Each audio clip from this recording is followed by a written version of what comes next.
राम राम जय राजा राम, राम राम जय सीता राम, राम राम जय राजा राम, राम राम जय सीता राम, राम राम जय राम। सज्जनों नमस्कार, भक्ति उदय चैनल में आपका हार्दिक अभिनंदन है। आज हम फिर आपके लिए एक ऐसी कथा लाए हैं जो रामचरितमानस से ली गई है। दोस्तों, कई बार ऐसा होता है कि हम भगवान की आराधना कर रहे होते हैं, लंबे समय तक आराधना करते रहते हैं, लेकिन सुनवाई नहीं होती। वही काम एक संत की कृपा से तुरंत हो जाता है। भगवान के प्रेमी संतों की जिम्मेदारी भगवान पर होती है, इसलिए जिसने संत को अपना हाथ पकड़ा दिया और जिसे संत ने स्वीकार कर लिया, मानो उसके हाथ भगवान ने ही पकड़ लिए, फिर उसका काम क्यों नहीं होगा। सच्चे संत किसी का भार अपने ऊपर लेने पर छोड़ते नहीं हैं। वास्तविकता ये है कि संत के रूप में भगवान बोलते हैं। तो आइए ऐसी ही संत कृपा की कथा मैं आपको एक रामचरितमानस से सुनाने जा रहा हूँ।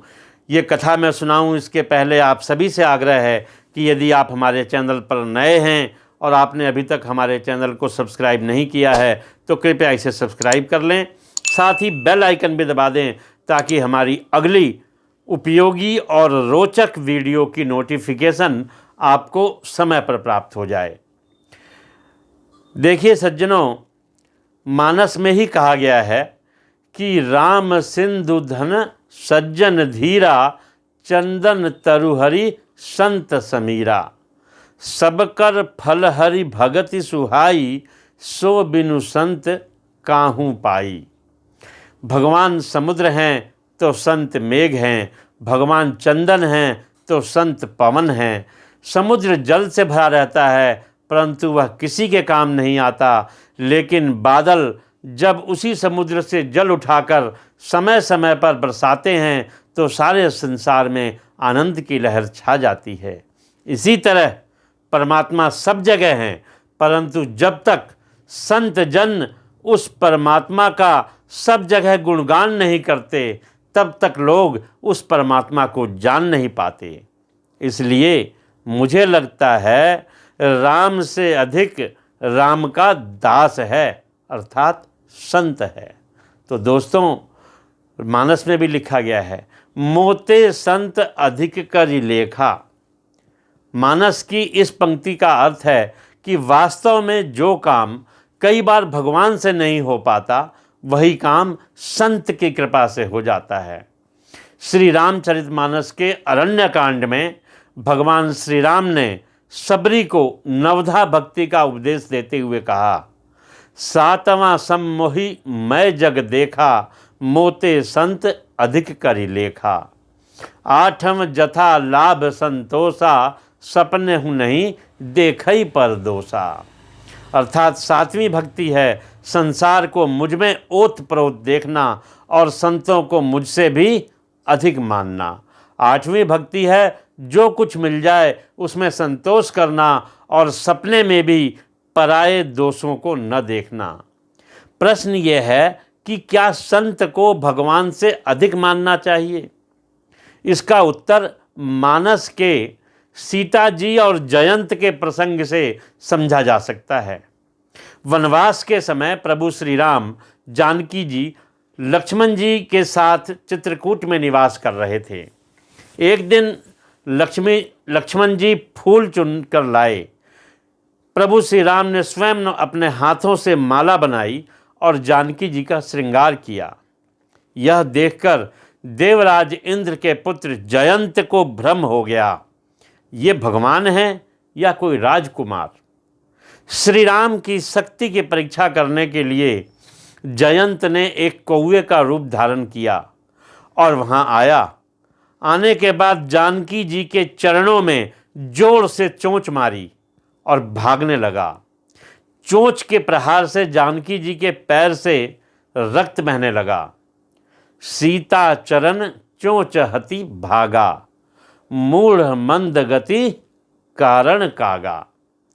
प्रभु श्री राम ने जमीन पर पड़े एक सींग को उठाया और उसे ब्रह्मास्त्र से अभिमंत्रित कर कौए के पीछे लगा दिया।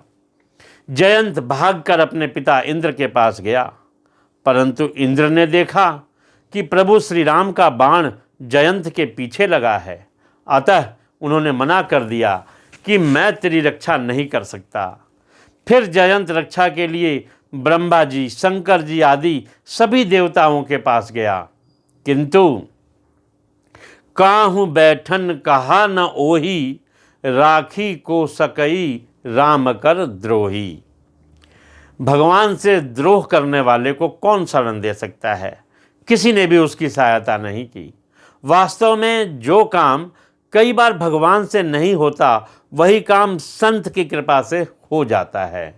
नारद जी ने देखा कि जयंत व्याकुल होकर भाग रहा है। संत हृदय नवनीत समाना, संत का हृदय मक्खन की तरह कोमल होता है।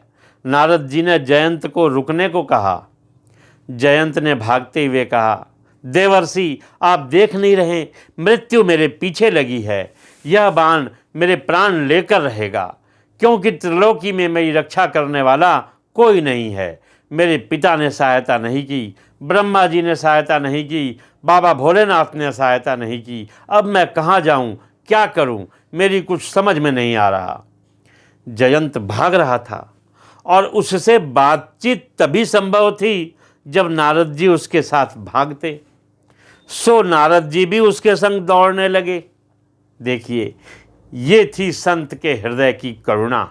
क्या आवश्यकता थी नारद जी को दौड़ने की, लेकिन नारद जी दौड़ने लगे जयंत के साथ में। नारद जी ने दौड़ते दौड़ते जयंत से पूछा, जब ये बाण तेरे पीछे लगा था तब ये कितनी दूर था? जयंत बोला, लगभग 2-2.5 फुट दूर था। नारद जी ने कहा, अब कितनी दूर है? अब भी 3-3.5 फुट दूर है। नारद जी ने कहा, यदि इस बाण को तुझे मारना होता तो ये तुझे कब का मार चुका होता। तू अपने पिता के घर गया, ब्रह्मा जी के घर गया, शंकर जी के घर गया, सब जगह रुक कर तुमने सहायता मांगी, तो ये बाण भी रुका रहा। फिर जब तू दौड़ने लगा तो यह तेरे पीछे लग गया। जयंत ने कहा, नारद जी, आप कह तो सही रहे हैं, लेकिन जब इसे मुझे मारना ही नहीं है तो यह मेरे पीछे क्यों लगा है? नारद जी ने जयंत को समझाते हुए कहा, तू प्रभु श्री राम का शक्ति परीक्षण करना चाहता था, उनका बल देखना चाहता था। उन्होंने तुझे अपनी शक्ति दिखा दी। उनसे द्रोह करने वाले की त्रिलोकी में कोई सहायता नहीं कर सकता। यह बाण तब तक तेरा पीछा नहीं छोड़ेगा जब तक तू लौटकर उनके चरणों में गिरकर क्षमा नहीं मांगेगा। ये उनकी कृपा का बाण है जो तुझे त्रिलोकी में घुमाकर उनके चरणों में ले जाएगा। जयंत कहता है कि देवर्षि, अब मैं किस मुंह से उनके पास जाऊं? प्रभु तो माता जानकी के पास बैठे थे, एकांत में थे, और मैंने उसमें व्यवधान डाल दिया। मैंने जानकी जी की चरण पर इतना जोर से चोंच का प्रहार किया कि उससे रक्त बहने लगा। अब मैं वहाँ जाकर उनसे क्या कहूँगा? नारद जी ने कहा, मैं तुझे उपाय बताता हूँ। तू जाकर उनके चरणों में साष्टांग प्रणाम करते हुए कहना, त्राहिमाम त्राहिमाम। और जब प्रभु श्री राम तुझसे पूछें कि यहाँ क्या करने आए हो, तो कह देना कि पहले मैं आपका प्रभाव देखने आया था, वो मैंने देख लिया। अब मैं आपका स्वभाव देखने आया हूँ। नारद जी की बात गांठ बांधकर जयंत चित्रकूट पहुँचा, लेकिन वह इतना भयभीत था कि प्रभु के चरणों में सीधा गिरने की बजाय उल्टा गिर गया, अर्थात सिर होना चाहिए श्री राम के चरणों में, जबकि वह पैर प्रभु की तरफ करके गिर गया। जिन माँ जानकी का जयंत ने अपराध किया था, उन्हीं माँ जानकी ने जयंत को उठाकर श्री राम के चरणों में सीधा किया। क्यों? क्योंकि माता कुमाता नहीं होती, पुत्र भले ही कुपुत्र हो जाए। जयंत ने जानकी जी का अपराध किया था, इसलिए श्री राम ने उसकी एक आँख फोड़कर क्षमा कर दिया। जयंत ने भगवान का अपराध किया होता तो प्रभु उसे माफ़ कर देते, लेकिन अपने भक्तों का अपराध भगवान को सहन नहीं, इसीलिए भगवान ने आधा दंड दिया और आधा माफ़ कर दिया। तो दोस्तों, जयंत को बचाने वाले कौन? भगवान नहीं, संत नारद जी थे।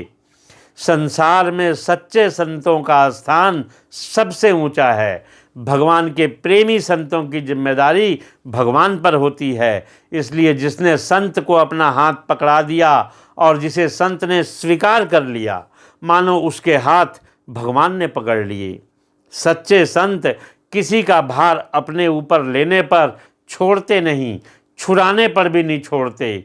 संत के रूप में भगवान बोलते हैं। जय श्री राम।